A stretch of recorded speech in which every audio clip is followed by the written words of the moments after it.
Hello everyone, this is Serious Trivia, and today we're continuing the rise of Sima Yi Let's Talk Lore series with episode 8 titled Outlasting Zhuge Liang. Now last episode we ended with the conclusion of Zhuge Liang's 4th Northern Expedition, as a delay in food transport ultimately doomed a rather successful attempt by Zhuge Liang. For Sima Yi, this rather tough first encounter with Zhuge Liang left a lasting impression, as in his report to the Imperial Court in July of 231, he requested for an extensive overhaul of the Western Front in preparation for Zhuge Liang's next assault. In this report, he requested for 4 things. First, he requested for the migration of inland Tuntian farmers to Shangbang to help expand agricultural output and to increase local population, and thus indirectly potential conscripts in times of war. Second, he requested for more troops from the Central Army to transfer out west as permanent garrisons, no doubt to replenish his lost troops from the Battle of Lucheng. Third, Sima Yi requested for the construction of more irrigation canals around Chang'an to further improve food output in the region as a whole. Lastly, Sima Yi requested for the nationalization of the salt and iron industries in the western commanderies of Jingzhou, Tianshui, and Nan'an, and the implementations of more state-ran Tuntian farms in these 3 commanderies as well, so the farmers can farm in the spring and summer, but also drill and train for war in fall and winter.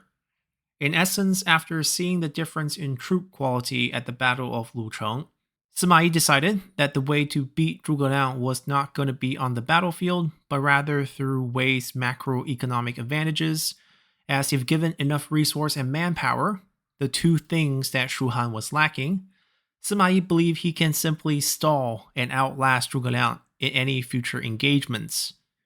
Now, the Wei court response to Sima Yi was also very interesting, as one can argue that given Sima Yi's poor performance during the 4th Northern Expedition,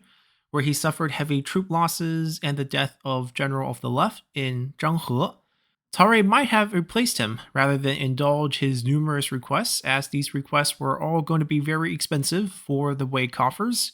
which had been running low due to Cao expensive taste in palace construction. Yet Cao did not replace Sima Yi, nor did he even punish him, as instead, he rewarded Sima Yi and all generals on the Western Front with a 1-level promotion. And with the help of Sima Yi's brother, Sima Fu, who was the chief treasurer at the time, all 4 of Sima Yi's requests were approved. 5,000 Tuntian farmers from the Ji province would be relocated to Shangbang. 20,000 troops, including infantry and cavalry, would be transferred from the Central Army to the western garrisons.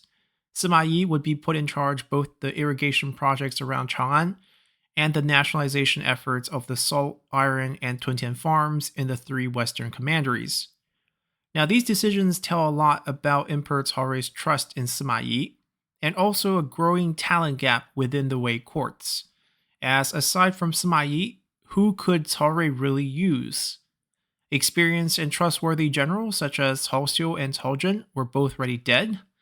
All 5 of the Wei elites were now dead to either old age or war, as Zhang He was the last of them. Promising generals from the 2nd generation, such as Xiahou Shang, who was Xiahou Yuan's nephew, and the general previously in charge of the Jin province before Sima Yi had the post, also died to illness quite young. Cao own uncle, and one of the best generals amongst Cao Cao's sons in Cao Zhang, had also died young during Cao Pi's reign to illness. So regardless of Sima Yi's failings in his first encounter against Zhuge Liang, he was the only experienced choice left for Cao. Fortunately for Cao and Sima Yi, time was going to be on their side, as Zhuge Liang would not launch his 5th Northern Expedition for another 3 years, as Zhuge Liang needed this time to build up his food reserves in order to avoid another fruitless effort. So Sima Yi prepared alongside him, and as time went on, Sima Yi came to the conclusion that because Zhuge Liang was spending so much time preparing, that his next target could not be the western Mount Qi path again, as that would only bring incremental gains. Instead, Zhuge Liang must be aiming for a much bigger target and the biggest target on the Western Front is going to be Chang'an.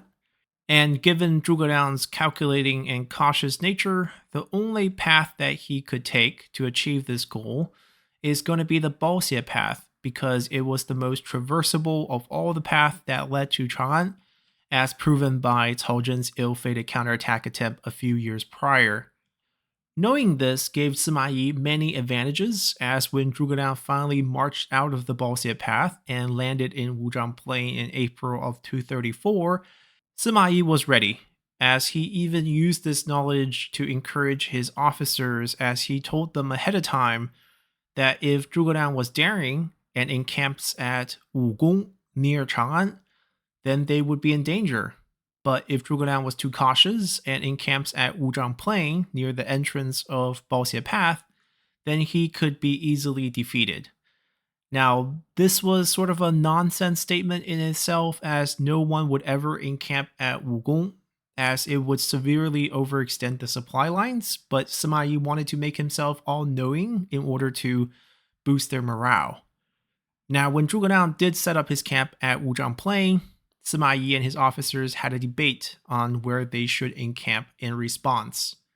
Many of the officers wanted to encamp north of the Wei River, as they wanted to use the river as an additional barrier against the Shuhan forces.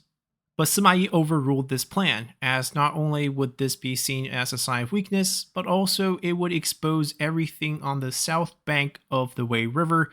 to looting, as in Sima Yi's eyes, this war against Zhuge Liang was not a contest of troops, but a contest of supplies.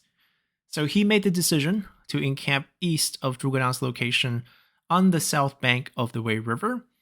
and at the same time, he recalled the western garrisons located on the Mount Qi path under the command of Guo Huai,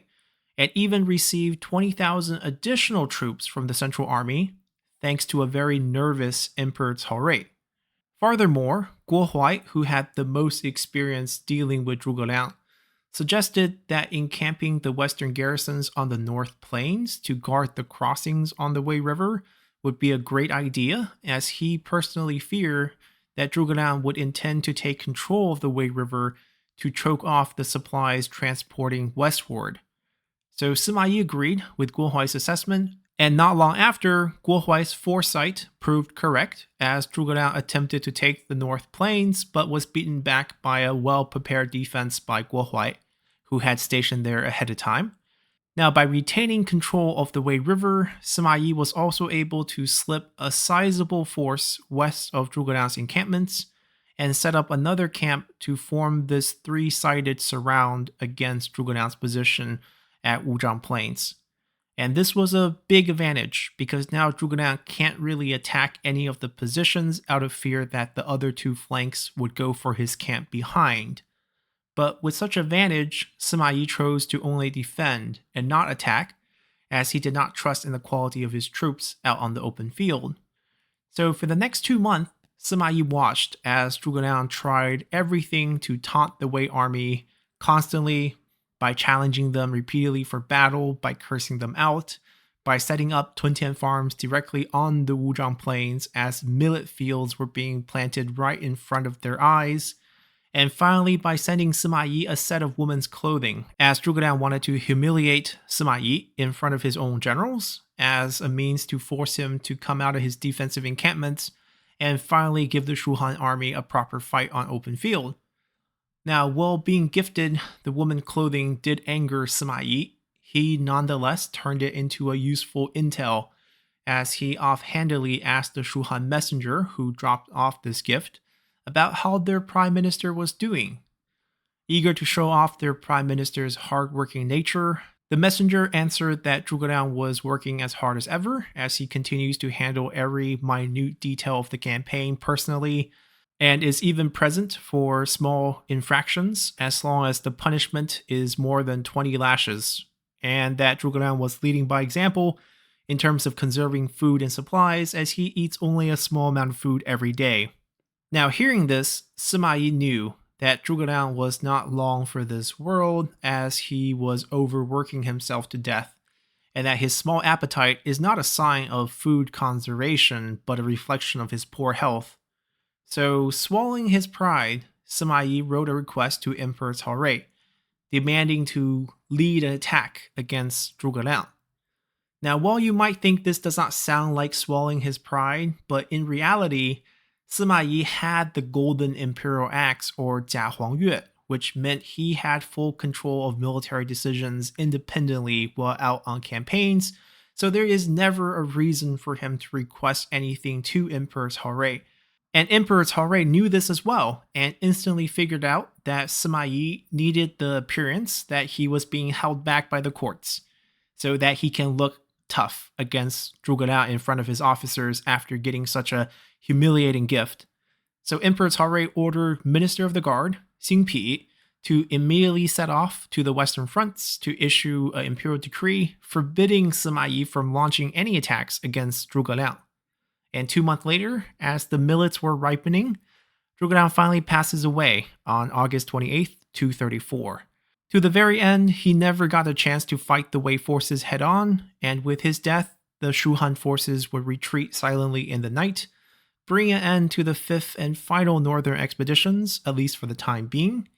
During the retreat, Sima Yi did attempt to pursue the Shu Han forces, but Zhuge Liang left instructions for the army to set up proper rear guards, so when Sima Yi saw that the rear guards were turning to fight, he immediately pulled back, fearing that Zhuge Liang was still alive and this was all a trap, which is how we ended up with the Chinese idiom that a dead Zhuge Liang scared away a living Sima Yi. But despite that, the Shu Han threat was finished for the time being, and even though natural causes finally claimed Zhuge Liang's life, his death was accredited to Sima Yi by the Wei courts, as Sima Yi came out the Battle of Wuzhang Plains the ultimate victor, with more political capital and fame than he ever had before in his life. And as we end our episode here, we'll return next time to discuss how Sima Yi continued to ride this elevated prestige to even greater heights out on the eastern fronts. So hopefully you all have enjoyed this episode enough to consider subscribing to the channel, or simply hit that like button and leave a comment below to help support the channel. And once again, if this video hits 200 likes within the first 24 hours, I'm going to drop the next episode tomorrow instead of its scheduled time on Saturday. So hit that like button, and I'll see you all next time. Bye!